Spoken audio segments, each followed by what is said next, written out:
Los rusos rodearon a los ucranianos entre los escombros de las casas, sus rifles dispararon, arrancando pedazos de las construcciones.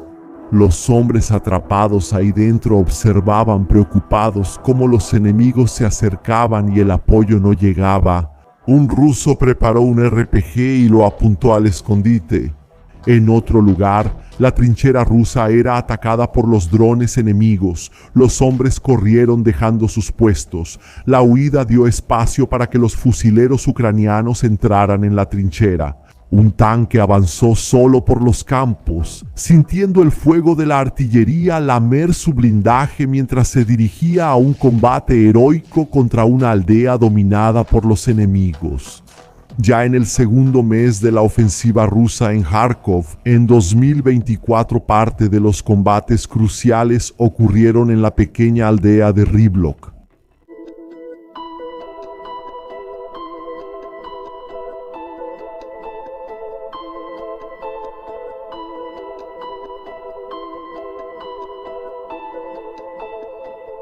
El presidente ruso, Vladimir Putin, declaró el 14 de junio de 2024 que su objetivo en la nueva ofensiva en Kharkov era crear una zona de seguridad desmilitarizada en la frontera para impedir que Ucrania continuara sus incursiones en Belgorod. Él ya había mencionado esto anteriormente, afirmando que esa zona necesitaba establecerse a una distancia segura del territorio de Rusia, para evitar que armas de largo alcance, especialmente aquellas de fabricación extranjera usadas por las autoridades ucranianas, pudieran alcanzar ciudades pacíficas. Así, a partir de Belgorod, el 10 de mayo tropas rusas cruzaron la frontera y devastaron gran parte de las defensas ucranianas de ese oblast. Ya había varios Su-34 bombardeando ciudades ucranianas desde hacía meses, siendo una fuente constante de problemas para Ucrania. Hasta ese momento ninguna arma extranjera había sido utilizada oficialmente en Belgorod. Fue precisamente la invasión de Kharkov lo que desencadenó la autorización para que los HIMARS y otras armas comenzaran a bombardear a los rusos en la región. Del 10 al 12 de mayo, fuerzas rusas lanzaron una ofensiva importante en Kharkov con hasta 5 batallones de infantería. Los cruzados cruzaron la frontera, capturaron varias aldeas y obligaron a evacuar a los habitantes. Hubo reportes de interrupciones en las comunicaciones militares ucranianas debido a la pérdida de dispositivos Starlink. Más de 30.000 soldados rusos estaban involucrados en avances en áreas como Vovchansk y hacia la ciudad de Yarkov.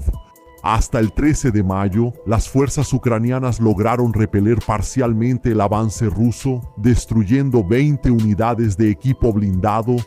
Sin embargo, la situación seguía tensa, con combates en varias aldeas y reportes de que los rusos controlaban partes de Morokovet, Olenikov y Ojitsev. El 17 de mayo, el presidente ruso afirmó que el objetivo era crear una zona de amortiguamiento para proteger las áreas fronterizas, sin intención de tomar Kharkov.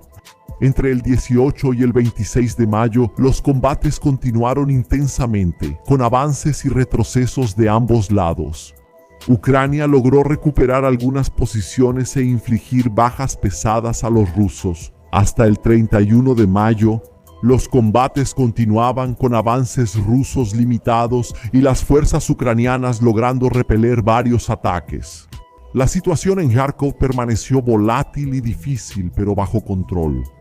En junio, las tropas rusas estaban atascadas en Lipsy y Vovchansk, combatiendo en los pueblos alrededor de las ciudades o dentro de ellas. En varios puntos, los rusos empezaron a perder territorio. La situación se volvía cada vez más tensa y la fuerte reacción de Ucrania no representaba una victoria significativa. La aldea de Rivlok tenía poco más de 1.200 habitantes, era simplemente un poblado en el norte de Kharkov, demasiado cerca de la frontera rusa para considerarse segura. Las fuerzas rusas llegaron a la región el 15 de mayo afirmando que habían dominado Staritsya, Rivlok y Lukyanets. Los ucranianos intentaron un contraataque, enviando un grupo de asalto que fue recibido bajo fuego. Las explosiones lanzaron el blindado fuera de la carretera, dejando a los soldados de Kiev a merced de la artillería. En esa guerra, los drones no dejarían que la artillería los eclipsara. Aparecieron para los ataques kamikaze que esparcieron los cuerpos. Los drones operaban en trincheras ucranianas. Hace un tiempo los vuelos eran casi libres hacia los agujeros usados en la defensa de Kharkov. Las lentes del reconocimiento presenciaron caídas explosivas. Los hombres intentaron huir de las áreas cubiertas de humo, gimiendo con los fragmentos en el cuerpo. Fue inútil esconderse entre los árboles. Las lentes del equipo detectaron a los soldados y avisaron al enjambre de kamikazes. Los hombres que salieron de la trinchera para descansar recibieron la desagradable visita de los drones en las casas. Las construcciones se les vinieron encima, sus transportes también fueron destruidos, disminuyendo la posibilidad de evacuación. Rusia formó el grupo de tropas Sever o Norte, encargado de la región a lo largo de la frontera noreste con Ucrania. El grupo fue comandado por el coronel general Alexander Lapin, quien también lideraba el recientemente recreado Distrito Militar de Leningrado. No faltaban críticas para este comandante. Lapin era el que más equipos había perdido. Él perdió más de 75 unidades de equipo durante la travesía del río Seversky Donets al inicio de la invasión de 2022. En esa ocasión, las fuerzas ucranianas destruyeron los puentes del río, retrasando el cruce ruso. Lapin intentó una nueva estrategia para mover sus vehículos sobre el agua y continuar el avance. Algunos BTR rusos fueron vistos antes de eso siendo alcanzados por la artillería. Hombres en las trincheras dispararon los RPGs sucesivamente contra las tropas rusas, retrasando aún más el lento avance de los adversarios. Las fuerzas en lo alto de las colinas dispararon todo lo que tenían contra los blindados, que intentaron cumplir las órdenes de avanzar al final de la batalla. En el río Seversky Donets, las fuerzas rusas de la 74ª Brigada Separada de Guardias Fusileros Motorizados pertenecientes al 41O, Ejército de Armas Combinadas, fueron derrotadas por los tanques de la 30ª Brigada Mecanizada y por la artillería de la 17ª Brigada de Tanques de las Fuerzas Armadas Ucranianas. Después de la Segunda Batalla de Limán en 2022, en la que Ucrania salió victoriosa, Ramzan Kadyrov, jefe de la República de Chechenia, criticó severamente a Alexander Lapin. Kadyrov responsabilizó a Lapin por la retirada de las fuerzas rusas, afirmando que lo degradaría al rango de soldado raso, le quitaría sus medallas y lo enviaría al frente descalzo, armado solo con una ametralladora ligera. Para lavar su vergüenza con sangre, tal vez la haya pagado con sangre, tal vez no. Pero en mayo de 2022 surgió el rumor de que la 10ª en dogmar un círculo hay solamente de Ahrum. Hace 2 años, la ofensiva rusa en Kharkov a inicios de 2024 parecía prometedora para Lapin. Las tropas rusas avanzaron rápidamente en Rybuk, viviendo en Nitvy, que su registro colaborativo con OE preveía a japonés. Los Turns Carriers, según los drones Lanza, usaron los vientos de verano para sobrevolar árboles y destruir blindados enemigos cazándolos. La artillería rusa, por su parte, demostró gran precisión al bombardear el equipo ucraniano que rodeaba Rybok. Los ucranianos de hecho estaban rodeando la aldea. Sus disparos empezaron a caer por todo el territorio, buscando a los rusos para destrozar sus pieles. Los disparos destrozaron las casas, reduciendo la protección de las tropas del Kremlin. La 92ª Brigada de Asalto defendió Kharkov al inicio de la invasión de 2022 y en la contraofensiva que recuperó los territorios ese año. Ahora el BTR-48 de la 92ª disparaba su cañón de 30 milímetros en otra contraofensiva. Era un vehículo anfibio de combate de infantería 8x8 diseñado en Ucrania. Los disparos estallaron en las casas y la luz de la destrucción parpadeó varias veces, mientras los rusos intentaban protegerse del avance. El violento avance del blindado recordó a los invasores que enfrentaban una nueva fase de combates. Los soldados del Kremlin no lograron detener el equipo en ese momento. Posteriormente, un Lancet lo encontró, trayendo la venganza de los rusos, alcanzando el blindado con fuego que cocinó completamente el BTR. Las bombas aéreas perturbaron aún más el paisaje bucólico de la ciudad, que sería un sueño vacacional o de jubilación para muchas personas. La calma fue reemplazada por explosiones continuas en las casas dominantes. Blindados ucranianos actuaron contra las trincheras enemigas, poniendo presión sobre hombres que empezaron a entender que mantener el Lvov no sería fácil. ¿Cómo usar el M113? Un vehículo blindado estadounidense cruzó la región bajo fuego ruso, sacudiendo a los hombres dentro. Los soldados fueron reubicados en nuevas posiciones defensivas. El blindado avanzó entre bombas enemigas. Sus recorridos por las trincheras pusieron aún más fuego sobre los rusos, sacudiendo a los hombres. Para que los ucranianos pudieran entrar y retomar la zona, esta ofensiva empezó a poner a los ucranianos dentro de Ryblock. Nuevamente corrieron hacia las casas, cada soldado era consciente de que podría haber sido visto. Su llegada no fue sigilosa, ni tampoco la visita de la bomba de la artillería enemiga. Así fue, pues el explosivo llegó en una visita violenta sobre la casa.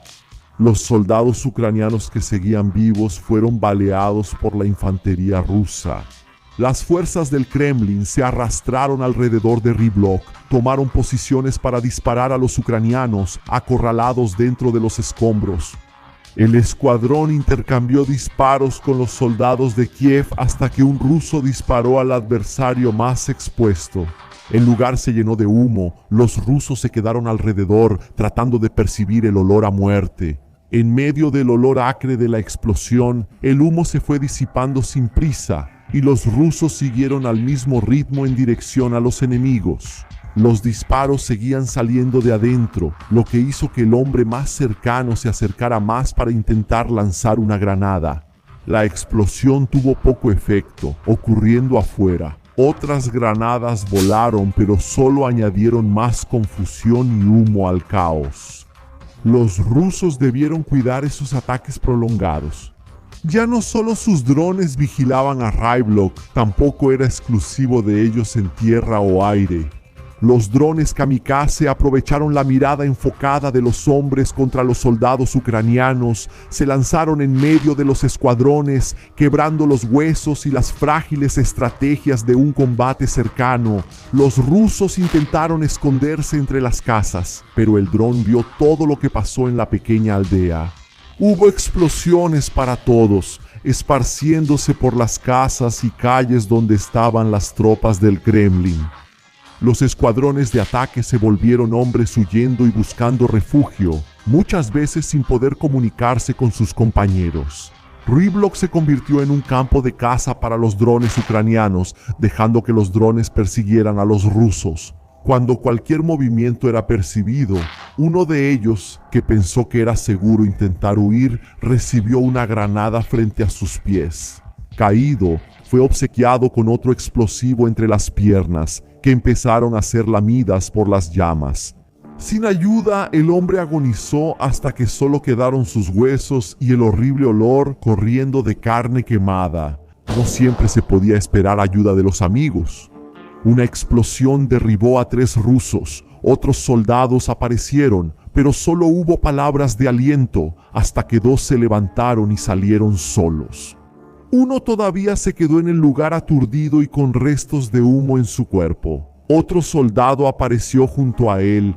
Mientras gemía, empezó a quitarse su equipo y lo tiró al suelo para curarse. El hombre caído lo vio irse y cerró los ojos sin esperanza. El humo en su espalda se convirtió en fuego, tocando la munición guardada. La explosión puso fin a su agonía. Algunos, heridos y sabiendo que no habría rescate, solo miraron los rifles en el suelo e intentaron enrollarse. Para tomar una última decisión, las pocas casas aún intactas podrían parecer una buena opción de protección y un sueño de unos minutos de comodidad.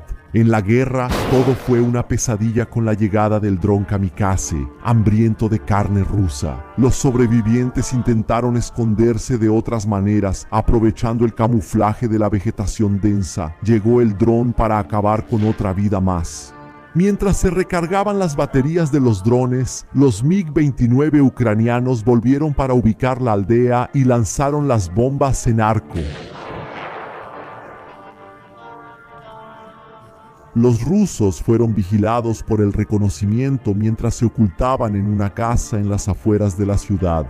Antes de que comenzaran otro ataque, el MiG-29 que llevaba un mes presente envió un mensaje a los soldados.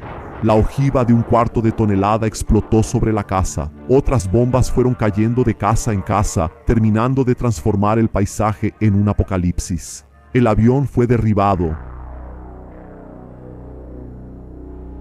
Los rusos continuaron lanzando bombas sobre los ucranianos. El combate en Ryvolk estaba lejos de terminar hasta mediados de junio. Los ucranianos habían tomado varios puntos, pero la línea de expansión se detuvo sin grandes avances de ninguno de los lados.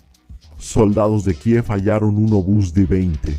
Era una pieza de artillería remolcada con un cañón de 152 milímetros fabricada en la Unión Soviética y cargada manualmente. Fue destruido. Aunque estaba escondida entre los árboles, los rusos apuntaron a las piezas de artillería ucranianas para evitar que atormentaran a sus soldados dentro de la aldea.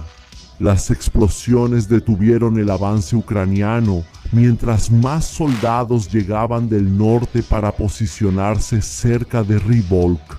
Bombas de la Fuerza Aérea cayeron desde Belgorod en la aldea. El lugar estaba a menos de 60 kilómetros de la frontera, dando una oportunidad fácil para que los aviones rusos lanzaran lo que quisieran. Las defensas ucranianas aún no estaban activas para derribar las aeronaves o atacar sus campos de aterrizaje. Atacaron las bases más cercanas de las fuerzas de Kiev. Todo quedó destrozado, lo que dejó a los soldados solo la necesidad de buscar otro lugar y enterrar a los muertos. ¿Qué? Los hombres estaban aprovechando los nuevos suministros de munición liberados en esos meses para disparar sus morteros contra los rusos, pero le dieron una oportunidad a los enemigos. Al hacerlo, las tropas de la PAN acabaron con esa felicidad. Al descubrir el escondite, esperaron a que los hombres salieran para hacer sus disparos. La artillería acabó con la reacción de los soldados de Kiev. En la guerra, lo que los rusos tomaban, los ucranianos intentaban reconquistar. Poco tiempo después, los drones lanzaron las granadas contra defensas bien estructuradas y los rusos corrieron para huir de la amenaza aérea. El abandono de sus puestos permitió a los ucranianos de la 36ª Brigada de Infantería de Marina avanzar. Entraron en las trincheras, ya sabiendo que había un ruso escondido en el primer búnker. Los hombres avanzaron con cuidado, tratando de no ser sorprendidos por la aparición de un enemigo. Lanzaron la granada de fragmentación en el escondite oscuro. Eso no era suficiente. Dependiendo de cómo estuviera el ruso ahí dentro, los fragmentos podrían no alcanzarlo o la fuerza de la granada no afectarlo. Los disparos hicieron más supresión hasta que llegaran los demás ucranianos. Se agruparon en la salida con humo, disparando más munición al enemigo oculto. Solo tras sentirse seguros, entraron con rifles apuntando y disparando. Para acabar con el búnker, los rusos perdieron esa posición, pero avanzaron con sus tanques dentro del T-90A. Los tripulantes viajaron por la carretera. Con tantos restos de equipos suyos y de los ucranianos, valían más que toda la vida de salario de esos hombres. No pensaron en eso cuando los aviones atacaron los puestos de defensa de Kiev. Incluso porque en la guerra muchas veces la vida es algo más barato que un pedazo de metal. Las explosiones arruinaron las defensas de las trincheras, haciendo que los hombres corrieran para evitar ser destrozados por el tanque, que se movió hábilmente por el campo. Sin un dron para interceptarlo, ganó confianza en los ataques. A principios de julio, los rusos enviaron una columna blindada del tamaño de un pelotón contra Ribou. Era el primer ataque de esa intensidad ahí desde mediados de mayo. Gran parte del grupo terminó sufriendo por la agresión enemiga, aún en el proceso de intentar alcanzar la aldea. El pelotón de tanques Aquiles de la 92a Brigada Mecanizada Separada Antigua Kunitsky Alianza, Gridas, Ilumin, Dworog, el combate. El individuo repelieron el ataque enemigo con drones y bombas. Al final de la batalla, los 4 tanques enemigos yacían destruidos, marcando una victoria decisiva para las fuerzas ucranianas. Se necesitaba mucho valor para hacer esos avances en campo abierto. El tanque de la 92a Brigada Ucraniana tuvo que hacer lo mismo solo para atacar a los rusos en Ribulki. Los tripulantes se alistaron para atacar de noche y así aumentar las pesadillas de los rusos. Su dron lo acompañó, así como los ojos rusos. Dentro del blindado, los ucranianos sudaban frío, sabiendo que la protección alrededor podría ser fácilmente destruida por drones y bombas. Estas últimas llovieron, soltando su poder termobárico sobre el suelo.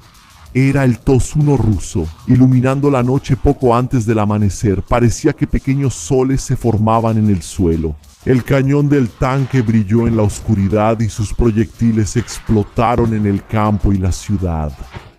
Los escondites rusos ardieron. Un dron FPV atacó el blindado, calentando su armadura aún más. El tanque persistió. Sus disparos insolentes golpearon las posiciones rusas. Más disparos cruzaron el campo. El tanque mostró cómo el monstruo se deslizó durante los ataques.